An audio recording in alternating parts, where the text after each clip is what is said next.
Hello everyone, आज मैं baby and me movie को एक्सप्लेन करने जा रही हूँ। मूवी की शुरुआत में हमें 3 लड़के दिखाए जाते हैं। उसमें से एक लड़के का नाम जून है। वो तीनों एक बेंच पर बैठकर आती जाती लड़कियों को देख रहे थे। जून के दोस्तों से अलग अलग लड़कियों के बारे में पूछते हैं, पर वो उन सभी को रिजेक्ट कर देता है। तभी एक थोड़ी मोटी लड़की को देखकर कहता है कि वो लड़की परफेक्ट रहेगी। क्या तुम्हें उसका चेहरा देखकर नहीं लग रहा है कि वो एक अच्छी इंसान होगी? ऐसा कहकर वो दौड़कर उस लड़की के पास जाता है। जैसे ही वो लड़की जून को देखती है, वो उससे पूछती है कि क्या बात है। जून उसके हाथ पकड़ लेता है और कहता है कि परेशान करने के लिए माफ करना, पर मुझे आपसे एक फेवर चाहिए। तो वो कहती है, कौन सा फेवर? तो जून उससे कहता है कि मुझे थोड़ा सा ब्रेस्ट मिल्क चाहिए। उसने इतना कहा ही था कि तभी वो लड़की उसे थप्पड़ मार देती है। फिर कहती है कि तुम मेरे बारे में सोचते क्या हो? ऐसा कहकर वो वहां से चली जाती है। जून कहता है कि तुम्हारी वजह से मैं पागल हो जाऊंगा। उसके बाद उसकी पीठ पर एक छोटे बच्चे को दिखाया जाता है। वो उस बच्चे की तरफ दूध की बोतल करते हुए कहता है कि क्या तुम ये ड्रिंक्ड फॉर्मूला नहीं पी सकते हो? पर ऐसे सुनकर वो बच्चा रोने लगता है। तो जून चिल्लाते हुए कहता है कि मैं तुम्हारे लिए दूध कहाँ से लेकर आऊँ। उसके बाद हमें पास्ट को दिखाया जाता है। जून अपने 2 दोस्तों के साथ गली में कुछ लड़कों के साथ फाइट कर रहा होता है। फाइट करने के बाद जब वो घर वापस आता है तो उसके पापा उससे डांटते हैं और उससे पूछते हैं कि क्या तुम किसी तरह की गैंग में हो? जून कहता है कि नहीं पापा। ये सुनकर जून के पापा कहते हैं, पापा। वो ऐसा कहकर उठ जाते हैं और जून को उठाकर जमीन पर पटक देते हैं। तभी जून की माँ वहां पर आ जाती है और उसके पापा को कान से पकड़ते हुए खींचती है और फिर कहती है कि तुम्हारी परेशानी क्या है? ऐसे करके तो तुम उसको सच में मार डालोगे। फिर उसकी माँ जून से कहती है कि तुम हमेशा हमारे लिए कोई ना कोई परेशानी खड़ी करते रहते हो। अगर तुम्हें हमारी बात समझ नहीं आती है तो शादी कर लो। जब तुम्हारा बेटा तुम्हारे जैसा होगा तब तुम्हें हमारा दर्द पता चलेगा। ऐसा कहकर वो वहां से चली जाती है। अगले दिन जब जून स्कूल जाता है तो स्कूल के गेट के पास उसे एक लड़की मिलती है। जून उस लड़की से गुस्से से कहता है, क्या तुम मरना चाहती हो जो मेरी बाइक के सामने आ गई? पर वो लड़की जून के पास आती है और उसके दिल पर हाथ रखती है और अचानक से फोन निकालकर जून की फोटो ले लेती है। जून उस लड़की की बातों को नजरअंदाज करता है और सामने के स्टॉल वाले से कहता है कि मैं जहाँ हमेशा पार्क करता हूँ मेरी बाइक वहीं पर पार्क कर देना। ऐसे कहकर बाइक पर कुछ पैसे रख देता है। स्टॉल वाला कहता है ठीक है। उसके बाद जून स्कूल के गेट के ऊपर से छलांग लगाकर स्कूल के अंदर चला जाता है। अगले सीन में हमें दिखाया जाता है कि जून को और उसके दोस्त को टीचर से मार पड़ रही होती है। उनकी टीचर उनसे कहती है कि तुम गैंग फाइट में क्यों पड़े? जून का दोस्त कहता है कि हमारी गलती नहीं है, उन्होंने ही हमें बुलाया था। तो उनकी टीचर कहती है कि क्या तुम बेवकूफ हो? तुम बेवकूफों को या तो सस्पेंड कर दिया जाएगा या तो फिर परमानेंट स्कूल से बाहर निकाल दिया जाएगा। और एक आखिरी बात, कल अपने पेरेंट्स को अपने साथ स्कूल लेकर आना। ऐसा कहकर वो वहां से चली जाती है।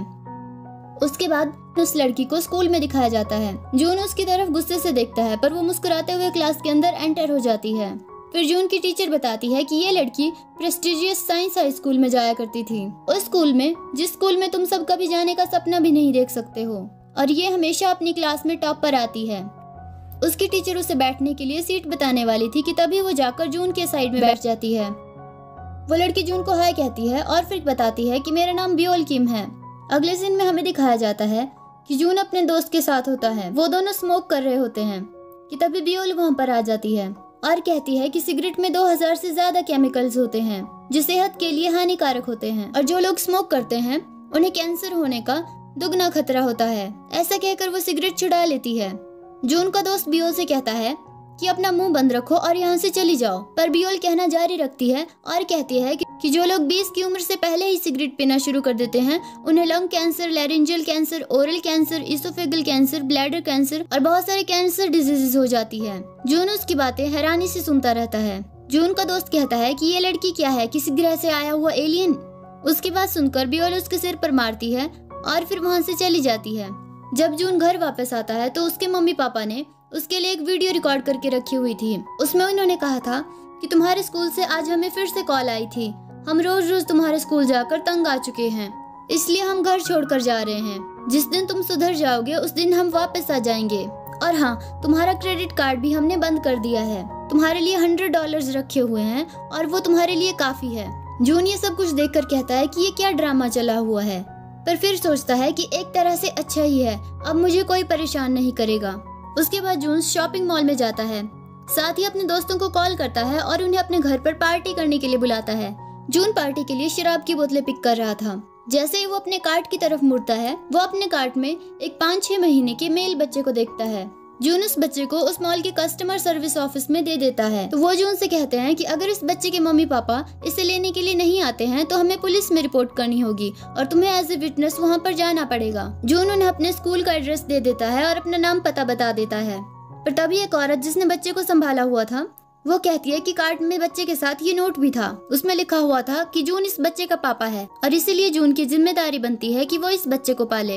वो आदमी नोट में लिखी हुई डिटेल्स और जो डिटेल्स अभी जून ने दी थी उन दोनों को मैच करता है और कहता है कि ये तो तुम्हारा ही बच्चा है। अब तो देखने में भी ऐसा लग रहा है कि ये तुम्हारी बिल्कुल कार्बन कॉपी है। जून को मजबूरी में अपने साथ उस बच्चे को घर ले आना पड़ता है। जून के दोस्त जून के बचपन की पिक्चर को देखते हुए कहते हैं कि हमें तो डीएनए टेस्ट करवाने की भी कोई जरूरत नहीं है, ये बच्चा सच में तुम्हारी तरह ही दिखता है। फिर जून कहता है कि इस लड़की को यहाँ किसने बुलाया। तो जून का दोस्त कहता है कि ये लड़की मुझे रास्ते में मिली, जब मैंने इसे बताया कि मैं तुम्हारे यहाँ आ रहा हूँ तो ये मेरे साथ आ गई।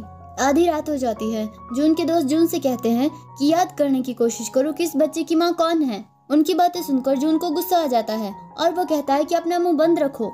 तभी बियोल बच्चे को लेकर कमरे के अंदर आती है। फिर जून का दोस्त कहता है कि क्या तुम्हें बियर चाहिए, पर जून मना कर देता है।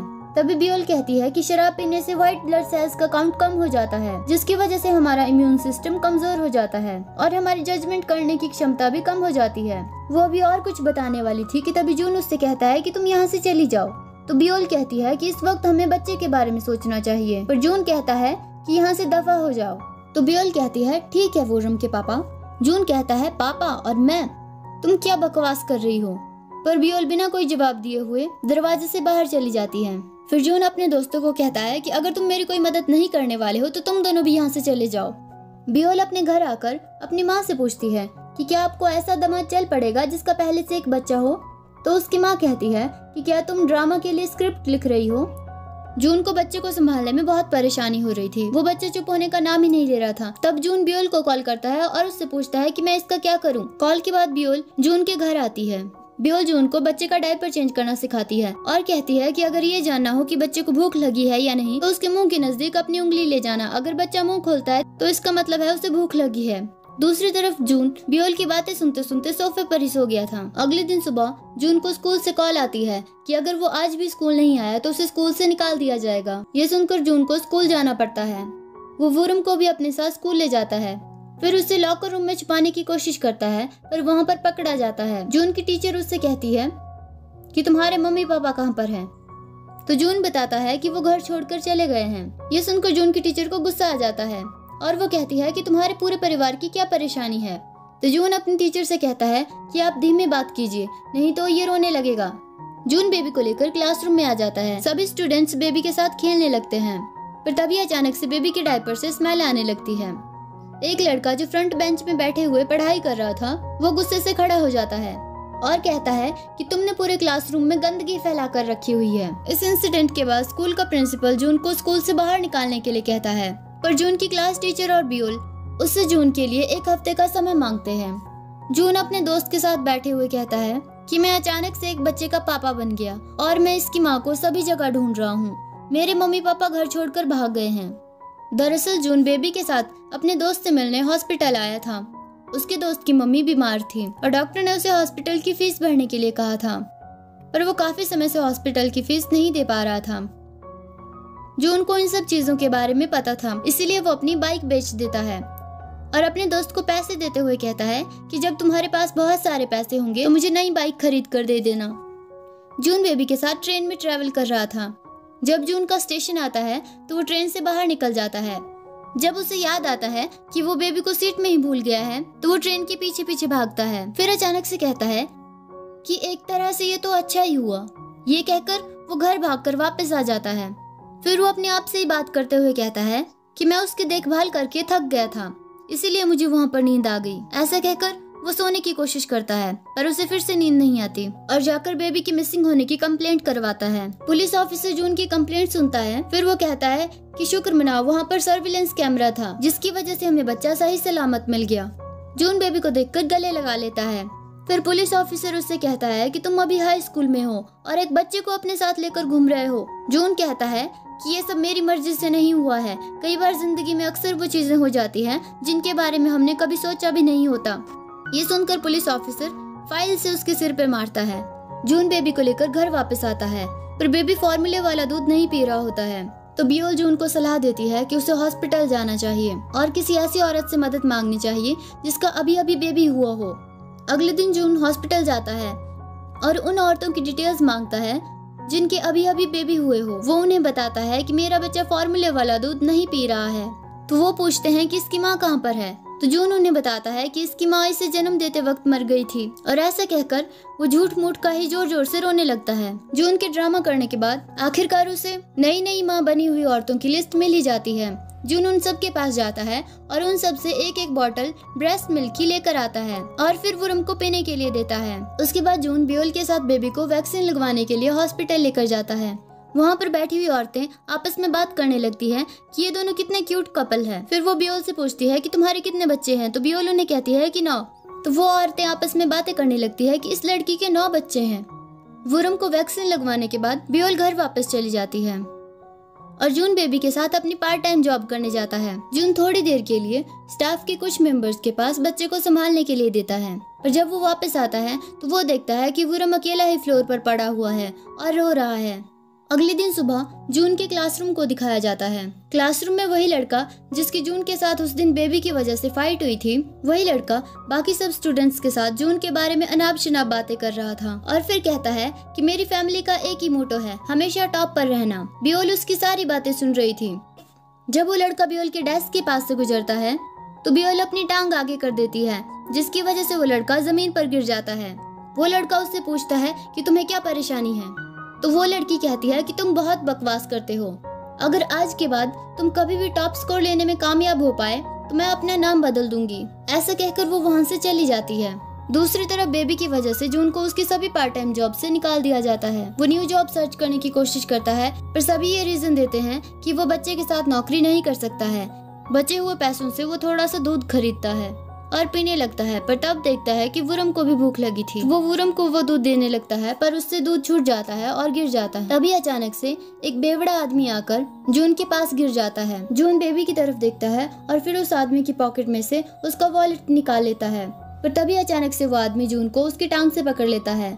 अगले सीन में हमें पुलिस स्टेशन को दिखाया जाता है। जून की टीचर कहती है कि क्या तुम्हारा दिमाग खराब हो गया है। जून कहता है कि मैं अपनी हरकत के लिए आपसे माफी मांगता हूँ। माफी मांगकर जून वहाँ से जाने ही वाला था कि तभी उसकी टीचर उसे रोक लेती है और फिर उसे कुछ पैसे देती है। जून उनसे वो पैसे ले लेता है और फिर बेबी के लिए दूध खरीद कर वापस घर आ जाता है। पर जैसे ही वो घर आता है, घर पर अपने मम्मी पापा को देखकर वो हैरान हो जाता है। उसके मम्मी पापा का मूड बहुत खराब था, पर जून उनसे माफी मांगता है और कहता है कि मैंने आज तक आप लोगों को बहुत ज्यादा परेशान किया है। वुरम बहुत छोटा है, इसलिए मैं उसे अकेला नहीं छोड़ पाया। ऐसा कहकर जून रोने लगता है, पर जून के पापा कहते हैं कि तुम्हें वुरम को लेकर परेशान होने की कोई जरूरत नहीं है, तुम स्कूल वापस जाओ, हम वुरम का ध्यान रखेंगे। पर हाँ, एक बात का ध्यान रखना कि अब हमें किसी परेशानी में मत डालना। ऐसा कहकर जून के पापा उसे गले लगा लेते हैं।